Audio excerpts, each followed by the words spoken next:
revalorisation des retraites en 2024, ce qu'il en est vraiment. Le montant de la pension a été réévalué pour permettre aux seniors de conserver leur pouvoir d'achat malgré l'inflation. Nous allons donc faire le point sur les différents changements qui attendent les retraités et qui auront des impacts sur leurs revenus. Les changements pour la retraite de base.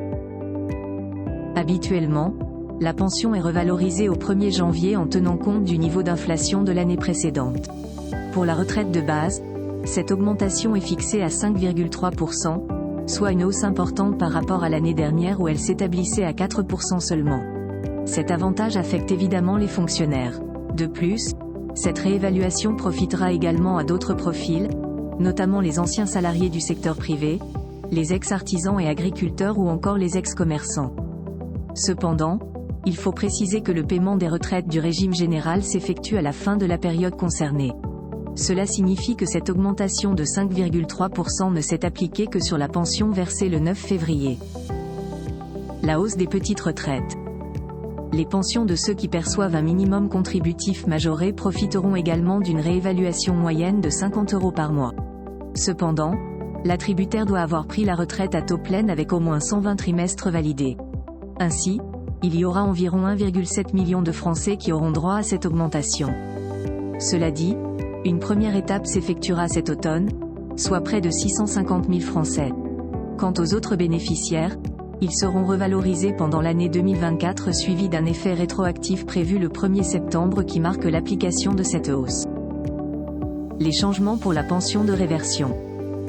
Le seuil minimum des ressources pour percevoir la pension de réversion du régime général a été revu à la hausse, c'est-à-dire 24 232 € pour le conjoint survivant qui vit seul, 38 771,20 € lorsque celui-ci est en couple. Ce n'est pas tout, car le minimum de cette pension a également retenu une hausse de 5,3%. En 2024, son montant mensuel s'élève donc à 324,79 € sur une durée d'assurance d'au moins 15 ans pour le défunt.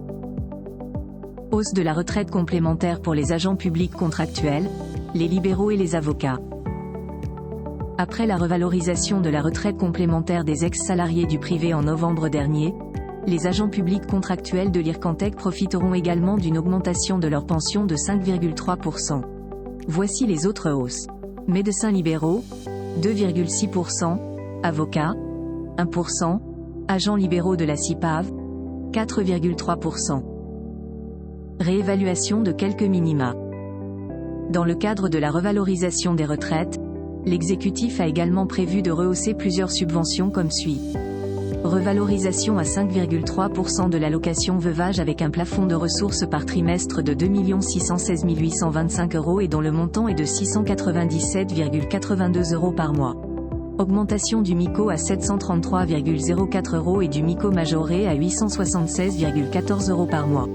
Hausse du minimum vieillesse depuis le 1er janvier de 5,3% avec un montant maximal de 1012,02 €.